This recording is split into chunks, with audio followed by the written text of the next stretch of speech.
this is Rick Thomas, MSW student at OSU, spring semester 2019. My program evaluation is on the peer-to-peer program at Columbus Springs Dublin Hospital. You will need to click on the speaker to hear me speak, and you will also need to click the forward button to go to the next slide.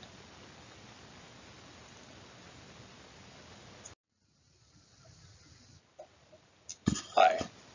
The description of my practice is a psychiatric hospital located here in Columbus.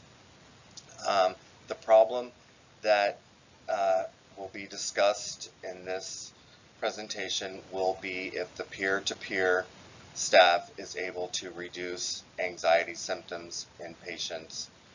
And the question also is, does peer-to-peer staff alleviate or reduce anxiety symptoms in patients at Columbus Springs, Dublin? So for the rationale for the logic model would be first the inputs, and that would be the peer-to-peer to have successfully completed either the mental health component or the chemical dependency or both programs at Columbus Springs Hospital.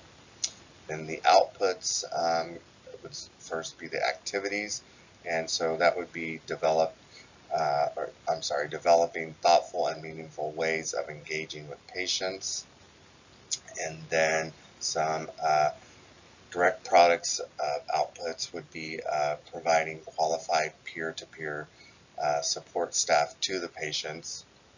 Then moving on to short outcomes would be to increase the knowledge of peer-to-peer support of patients. Medium outcomes would be number of participants engaging with the peer-to-peer support and have also a decrease in anxiety symptoms. Long-term outcomes would be significant reduction in anxiety symptoms due to interactions with the peer-to-peer support program. And then the evaluation for the logic model would be Columbus Springs Dublin patients would have alleviation in anxiety symptoms due to being involved and engaging with the peer-to-peer support program. External factors, high rates of anxiety in patients due to being in a psychiatric hospital. Then as for the rationale for selecting the peer-to-peer is in my research on peer-to-peer support programs, I found that it is supported through empirical research. Research has shown that peer-to-peer raised individual empowerment scores due to peer-to-peer support groups. In a qualitative study, it was reported that participation in peer-to-peer as both provider and recipient resulted in an increased sense of independence and empowerment, consistent engagement in the peer-to-peer program, increased stability in work, education, and training, which will allow for a sense of empowerment. Additionally, participants reported gaining control of their symptoms by reducing their own illness by reported gaining control of their symptoms by researching their own illnesses independently and consequently becoming more involved in their treatment, in turn moving away from the traditional role of a mental health patient. Other studies have reported that peer-to-peer support can alleviate anxiety and improve confidence. This has also been backed in a study that peer-to-peer support can normalize emotional responses that are often discouraged and seen as a crisis in a traditional healthcare setting, such as a medical hospital or a mental health hospital, such as Columbus Springs, Dublin. Peer-to-peer support will assert engagement, which allows participants to create relationships and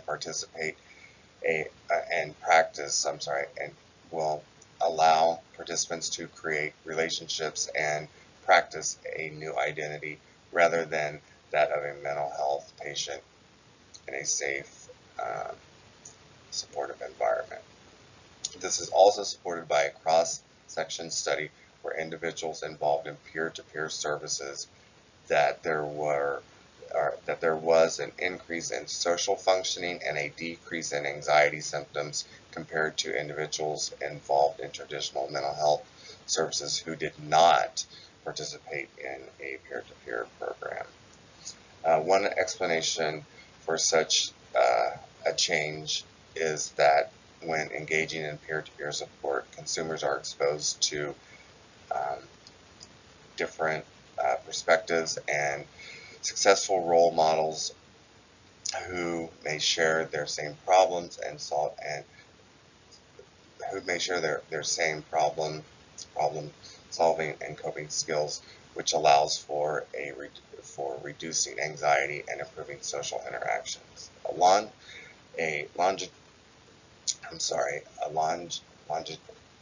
longitude study reported that consumers continuously involved in peer-to-peer support programs scored significantly higher than a comparison groups on a measure of community integration.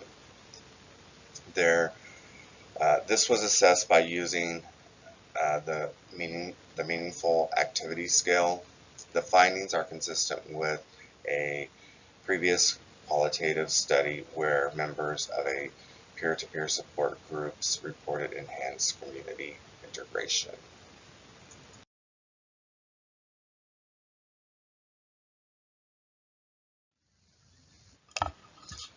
The outcomes measured was the reduction of anxiety in patients who engaged with the peer-to-peer program or group.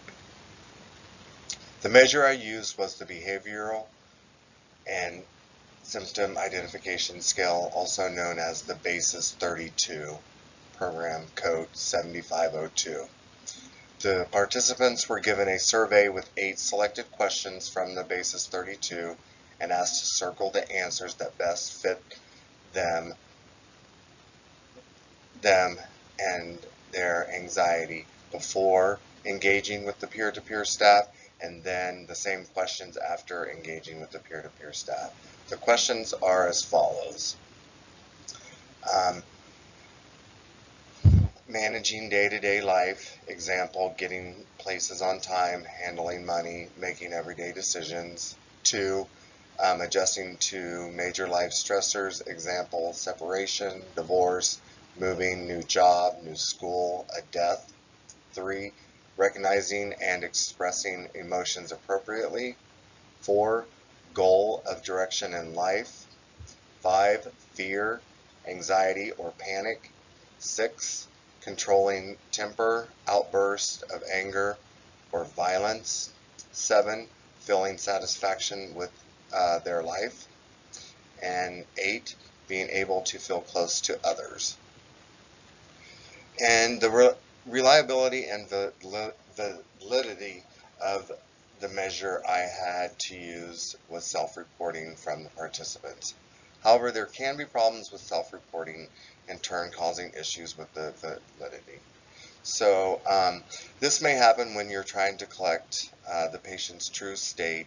They may measure the wrong things altogether, or they could be susceptible to socially desirable responding. An example of that, they may tell you what you want to hear. When using self-reporting measures, you will need to keep this in mind, meaning this could make your measure unreliable or invalid for what you're trying to measure. This is usually due to self-reporting. The self-reporting techniques is sometimes looked at to be naive to think that participants are going to tell you the truth when reporting on themselves. This lies a problem. In turn, it can make it difficult to tell what you are going to get or how consistent it will be also. However, there has been many studies that have shown that validity and reliability of self-reporting techniques have generally found them to be valid and reliable. One of the reasons for the honesty is to ensure anonymity, that's a hard word for me to say, sorry, which will help guarantee truthfulness. Also, self-reporting surveys often will ask a primary question more than once in a slightly different way, and this in turn will allow for cross-reference and consistency checks. The setting where my evaluation took place was at the outpatient building called Changes. This is where the peer-to-peer support group meets with the patients who have completed their treatment and have joined the alumni group, which that was my sample, was the alumni group. The group meets on every Thursday at 5:30 p.m. to 9 p.m. It consists of approximately 20 members. The alumni group is facilitated by the peer-to-peer support group, and this is where the data was collected, and as the researcher I distributed and collected the data. As far as any issues with collecting the data, there were none. The peer-to-peer group and the participant, also known as the alumni group, were very helpful. This made it very easy for me to introduce the survey, evaluation, and also made it very easy for me to give instructions for the period of time that I was allotted.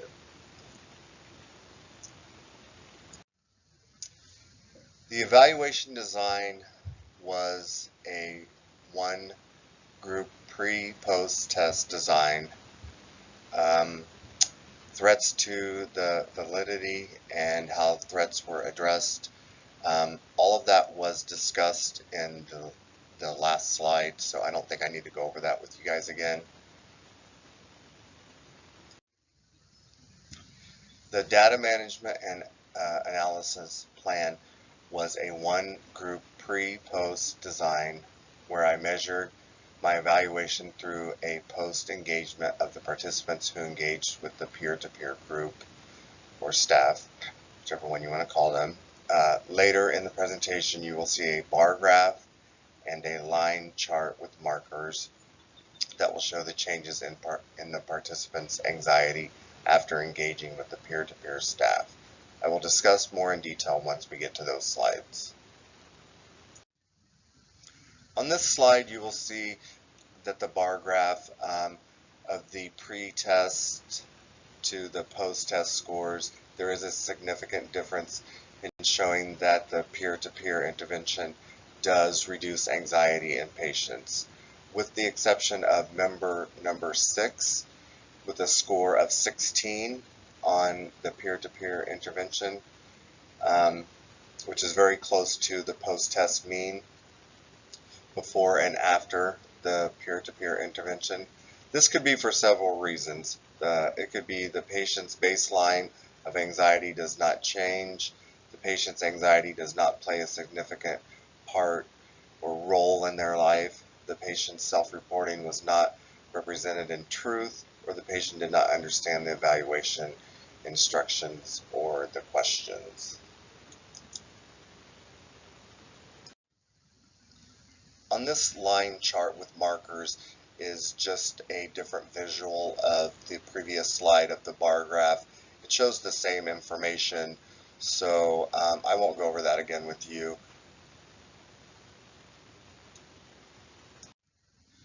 With this slide, it has the mean pre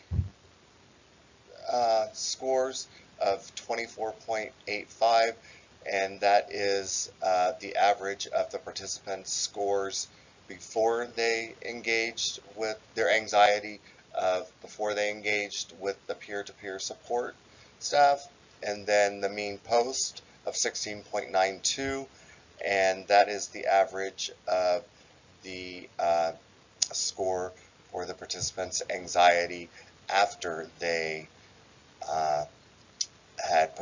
had engaged with the peer-to-peer staff. So it does show that the peer-to-peer staff at Columbus Springs Dublin does reduce anxiety in patients. And then we have the mean difference of 7.92, the standard deviation mean difference of 2.04.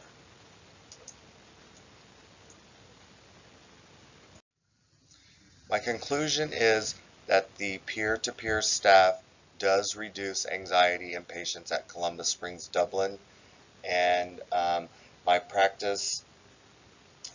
guide practice decision is based on the survey and the basis 32 that was discussed earlier. And then things that I would do different, things I would probably do different is maybe ask more questions from the basis 32 to get a better understanding of the patient's anxiety. Maybe 8 questions was not enough. Maybe I could have done 12. I think that could have helped.